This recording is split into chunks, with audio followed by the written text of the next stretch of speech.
At 4:47 a.m., Lena's eyes opened 3 minutes before her alarm would buzz. She'd trained herself to wake early, to claim a quiet victory before the world demanded her invisibility. The off-base studio apartment felt smaller each morning, filled with the ghosts of dreams she'd been told to abandon. By 5:20, she was moving through the halls of Redstone Air Base, her contractor badge swinging lightly as she passed beneath flickering ceiling lights. The simulator bay was silent. It always was this early. She keyed herself into the diagnostics lab, the soft click of the door and low whir of systems powering up greeting her like old companions. 6 V-22 Osprey simulators stood in a row, each worth more than her entire life savings. Lena approached them with methodical care, beginning her daily checks. Hydraulics, display sync, threat recognition, latency. She never rushed, never missed a step. Inside her locker was a small photo, faded and curling at the edges. She barely glanced at it anymore, but she'd never taken it down. In it, a younger Lena stood beside her father, both in flight suits, grinning in front of a real Osprey. He'd trained her on instinct, not rules, told her she was born for the sky, not for proving herself to those who'd never truly fly. That was before the glitch during her final qualification, before the radio insult that echoed through the control tower like gospel. Exactly why women don't belong in the cockpit. The instructor had muttered it just loud enough. 8 years later, Lena calibrated the very machines that trained the men who'd replaced her.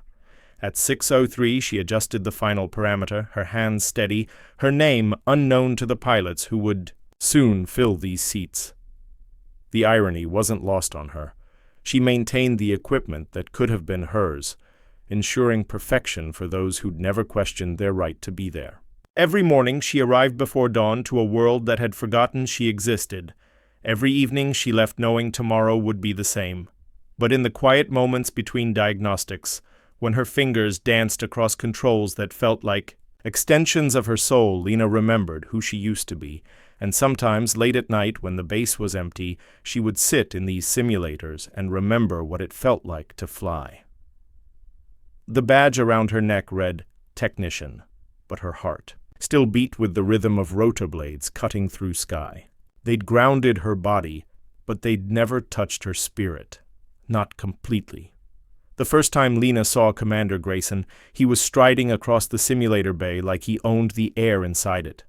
Tall, broad-shouldered, with silver at the temples, and mirrored aviators hanging from the front of his uniform, he looked every inch the war-hardened commander straight from central casting. Word spread quickly through the base. The new program director had arrived with orders to tighten standards. Rumor had it he thought training had gone soft, that too many candidates were being passed who wouldn't last 5 minutes in real combat. He'd personally requested this assignment after 3 recent Osprey incidents overseas. He didn't speak to Lena that first day, just swept past her workstation with a glance that barely registered her presence. But within 48 hours she noticed the changes. Simulations were being rewritten. Scenario parameters were altered. Enemy threats appeared faster than current doctrine dictated. Targeting windows shrank below manufacturer specifications. Environmental challenges were layered until survivability became statistical fiction. Lena ran diagnostics twice, thinking there had been a data error. There hadn't. She said nothing. For 3 mornings, she calibrated the modified programs and logged quiet notes about inconsistencies. She told herself it wasn't her place. Not anymore. She wasn't a pilot, just a technician. Her job was to maintain the equipment, not question how it was being used. But on the 4th morning, Grayson entered while she was mid-calibration. He moved behind her without announcing himself, his presence making the back of her neck stiffen. "Who authorized these adjustments?" His voice cut. Across the hum of the simulators, Lena turned instinctively, straightening her posture. "Sir, these are the standard calibrations to accommodate the new scenario files," she said calmly. "All logged under Tech Protocol 79 Alpha." "The sensitivity is too high," he snapped, stepping closer to peer at her screen. "The system's throwing false positives." "With respect, sir, the targeting lag you're referring to is based on the latest DPMU feedback from deployed squadrons. These parameters reflect actual field behavior for the Osprey in storm or low-light conditions. Grayson leaned in, eyeing her badge like it was a failed security scan. "And you would know this how?" His voice dropped, but not in volume, only in temperature. "You're a civilian contractor, a technician. You plug in wires and update drivers. You don't get to decide what constitutes combat ready." "I don't decide," Lena replied carefully, forcing her voice not to waver. "I follow the data." Grayson reached around her and adjusted the settings himself, rolling back sensitivity by 30%. "There, now it's usable." He stepped back, looking at her like she was a malfunctioning vending machine. "Stick to light bulbs, Ms. Carter. Let the real aviators do their jobs." Around them, a pair of instructors watched silently. Neither spoke. Lena's chest burned as she nodded once, her lips tight. She didn't move until he was gone. Then she sat down, logged the unauthorized change in her records, and stared at the screen for a full minute before continuing her work. Something had shifted in the room, and not just the simulation parameters. The next week, a young candidate named Weaver washed out during a night scenario Lena had flagged as broken. The simulated engine stall had triggered 2 seconds early. Weaver panicked and spiraled into a virtual canyon wall, his confidence shattered by equipment that betrayed him. Lena knew he wasn't a bad pilot. She'd watched his progression through the training pipeline. The issue wasn't him. It was the modified system that Grayson had forced into place. That night, after the last instructor logged off, Lena accessed Weaver's assigned simulator and quietly restored the default parameters. The next morning, Weaver retested. He passed with margin to spare, but someone had been watching. Grayson called a meeting that afternoon in the presence of 2 witnesses. Lena was already standing when he arrived, flanked by a base compliance officer and a clipboard-wielding civilian from HR. "Sabotage," he said without preamble. "You altered a training simulation after it was approved." "I corrected it," Lena replied. "It was out of spec. Unsafe." "You are not authorized to override program controls," he snapped. "You've violated 3 sections of technical operations code, and you've compromised the integrity of pilot assessments." He pulled her badge from his pocket, one she hadn't even noticed was missing from her desk, and held it up. "This says technician, not engineer, not pilot, not decision-maker. Know your place." The badge dangled in the air, then was dropped into a plain envelope stamped with temporary suspension. He handed it to her as if it were a speeding ticket. "Effective immediately. You're off active systems access, pending psychological evaluation. Command believes your behavior indicates unresolved issues tied to your previous discharge. Until cleared, you're not to enter any simulator bay or technical operations center." Lena didn't argue, not because she agreed, but because she could already feel the eyes on her. Instructors, assistants, even the cleaning crew had paused. No one spoke up. No one met her gaze. She returned to her terminal, logged out with shaking fingers, and left the building without a word. Outside, the base was beginning to glow with soft sunlight cutting through the trees. It glinted off windshields and helicopter blades. The warmth didn't reach her. She stood for a moment on the concrete steps, envelope in hand, the reprimand inside like a weight pressing against her ribs. 8 years ago, they'd used different words, but the message had been the same. This time, Lena promised herself, they wouldn't bury her quietly. Not again. The mirror room wasn't on any official base tour. Tucked behind a sliding steel door in the east wing of Redstone's Flight Evaluation Center, it resembled an observation bunker more than a lab. The walls were covered in glass and screens, each showing split telemetry feeds and data streams from classified-level flight simulations.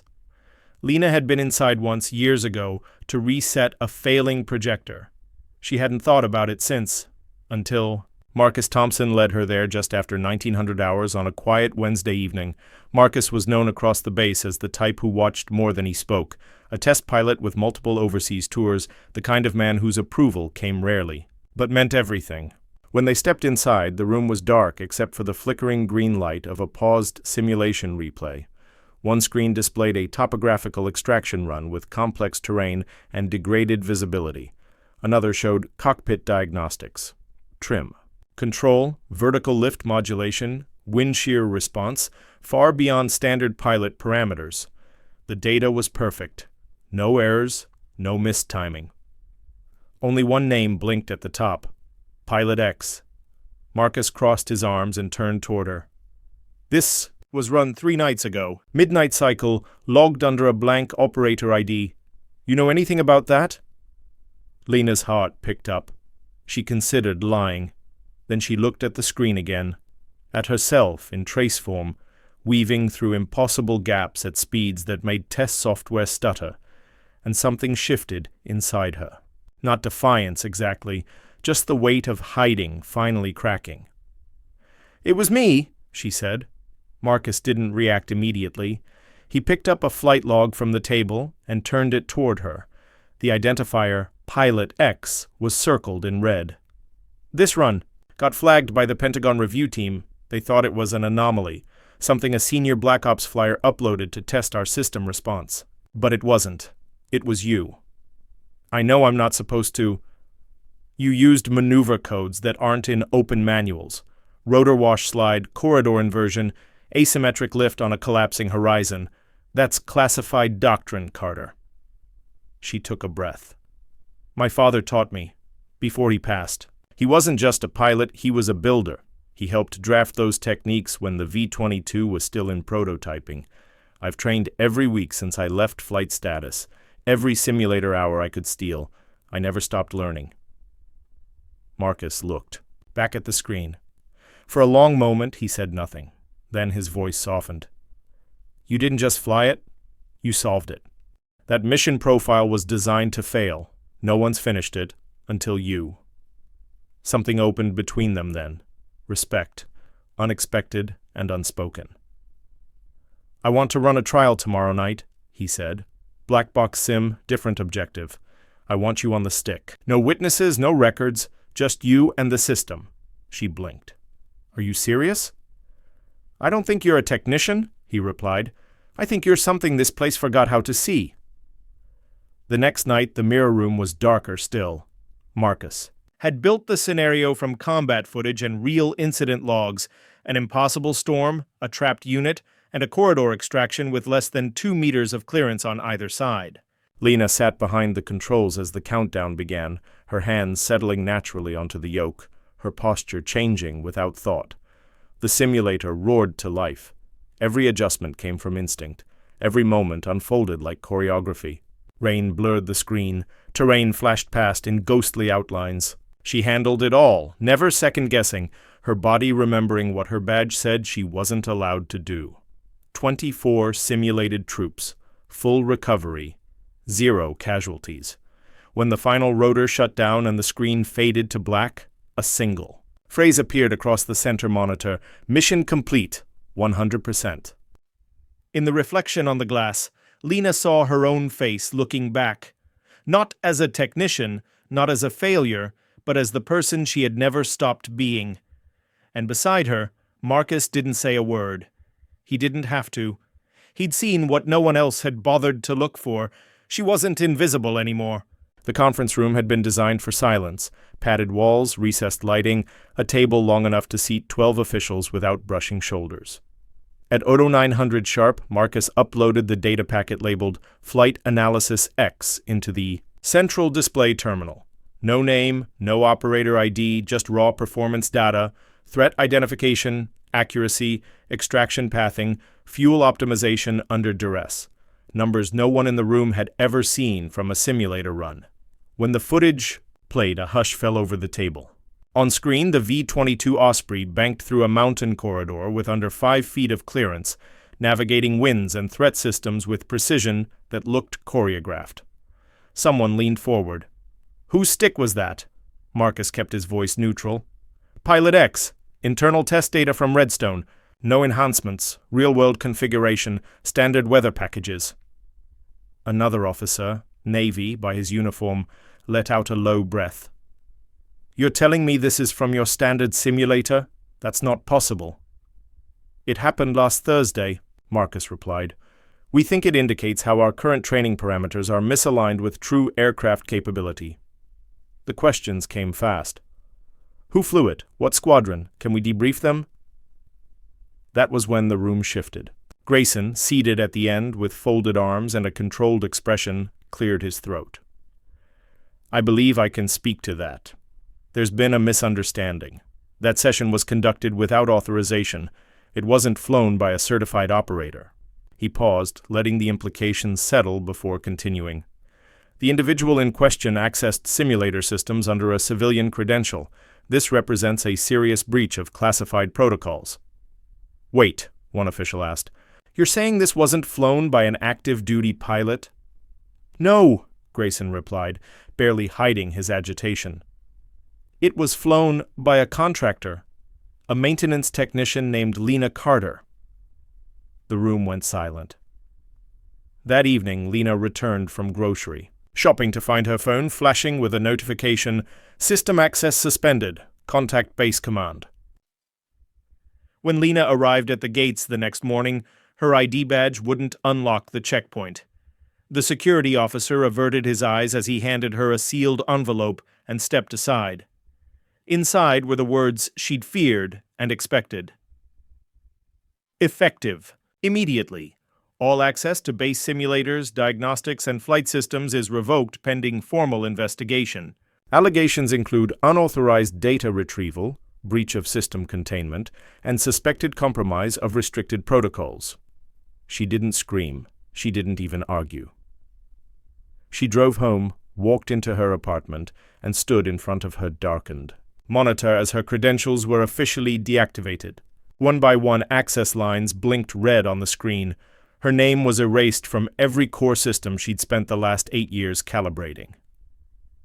That night, she stood outside the simulator bay in silence. The glass doors were locked, lights dimmed. Inside.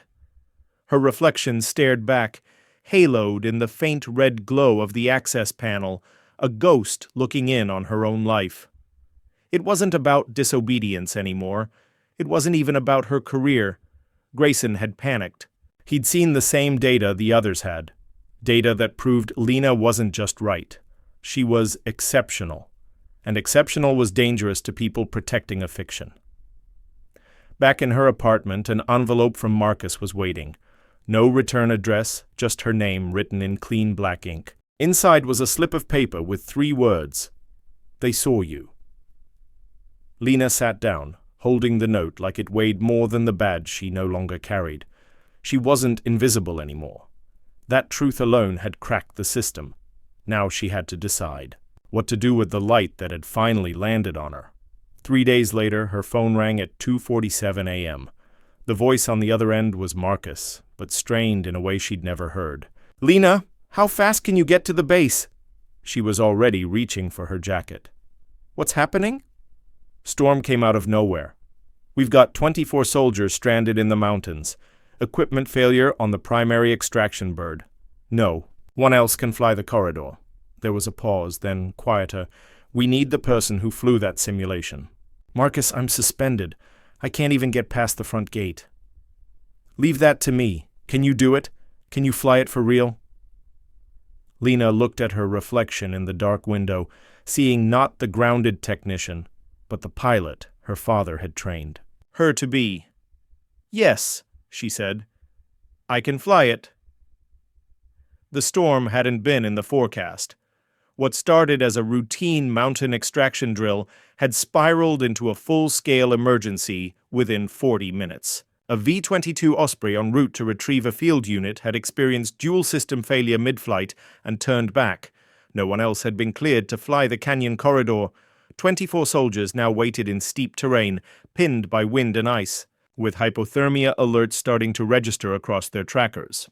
At Redstone's command center, the tone had shifted from measured control to near panic. Emergency coordinators huddled around situation displays, watching wind vectors surge and icing reports spike. One by one, certified pilots ran simulator prep sessions. Each attempt ended in stall warnings, failed navigation paths, or collision with terrain renderings. The simulation, originally designed as a nightmare training scenario, now stood as the only available map for a rescue route. Only one person had ever completed it. Marcus didn't wait for consensus. He pulled up Lena's record and overlaid it with real-time weather data.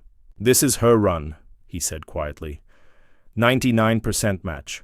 She's already flown it. She's the only one who has. One officer frowned. "She's not active. No flight status, no certification." "She's the only person on this base who knows how." "To fly through that storm and come out the other side," Marcus snapped. "And we're out of time." Lena stood in her apartment, watching the emergency alert scroll across her muted television. Her phone buzzed. "If we can get you to the pad," Marcus said without preamble. "Can you fly it?" She didn't even blink. "Yes, I'll be there in 10 minutes. At the base, Grayson was already protesting. "She's unauthorized. We cannot entrust a rescue operation to a civilian." "She's not a civilian right now," one of the instructors cut in quietly. "Off the record, she's the pilot who trained on that simulation. We all used it. None of us passed it. She did." "Someone has to go," Marcus said again softly. The phrase hung there. In the command center, radar monitors spun violently, tracking lightning clusters and gusts nearing 90 knots. Emergency prep crews scrambled down the runway as the final decision came through. Authorization granted. Lena arrived through the side gate, escorted by Marcus and a silent security officer. No uniform, no rank, just a woman moving with purpose toward a machine that had once been her whole life. Inside the V-22 bay, the aircraft waited, already spun up for emergency launch. Ground lights reflected across its hull, streaked with sleet. Lena paused just once at the edge of the hangar doors. The sound of the storm beyond was deafening. Her duffel bag slung over one shoulder, helmet in hand. She climbed aboard, the hatch sealed behind her with quiet finality. For the first time in 8 years, Lena Carter sat where she belonged, and this time she didn't ask for permission. Coming home. The clouds swallowed the mountain range in sheets of gray and white, wind howling through narrow ridgelines like a warning. Visibility had dropped below 50 feet. Ice traced the windshield in delicate fractals as Lena dropped the V-22 into its approach corridor. No chase aircraft, no second pilot. Just her, the machine, and the mission. She flew low beneath the radar ceiling, hugging jagged terrain with inch-perfect precision. The Osprey's rotors fought crosswinds, blades flexing against unseen gusts. Inside the cockpit, Lena's voice broke radio silence just once. "Command! I have visual on LZ Alpha. 12 personnel preparing for lift." On the command center monitors, icons began to shift. One by one, green lights returned for the first 12 stranded soldiers. Gasps escaped lips that had been clenched in silence. For over an hour, Grayson said nothing. "She's going back," someone whispered. "She has to," Marcus replied, eyes locked on the screen. "No one else can fly that path." The return leg was worse. Wind vectors had rotated, throwing new turbulence into the only navigable pass. As Lena banked the V-22 through the tight corridor, altimeter screaming and fuel reading critical, a voice crackled over the communications. "Abort, repeat, abort, fuel margin insufficient." Lena didn't flinch. Her reply was quiet and clear. "They called for me." Those 4 words echoed through the operations center, stamped into the audio feed now archived for the record. At LZ Bravo, 12 remaining troops waited in the freezing dark, flares burning low. The V-22 emerged from the cloud bank like a phantom. As it touched down and the ramp lowered, the soldiers moved fast, numb hands clinging to the frame. Boots, skidding on ice. Lena lifted off before anyone finished strapping in, calculating weight and balance by feel. The return path was narrower now, wind unpredictable, alarms flashing as icing spread over the nacelles. But she didn't hesitate. Every scenario had lived in her body for years. At 4:26 a.m., the V-22 touched down on Redstone's icy tarmac, engines coughing, fuel levels blinking red. All 24 soldiers disembarked, limping, half-frozen, but alive. The hangar lights were blinding after the storm. Lena powered down. The engines, with practiced grace, flipping switches in sequence until the rotor hum faded. When the cockpit went silent, she sat for a moment, helmet resting on her lap. The readout screen above the dash blinked once before fading. Call sign. Balcon. She climbed down the ramp alone.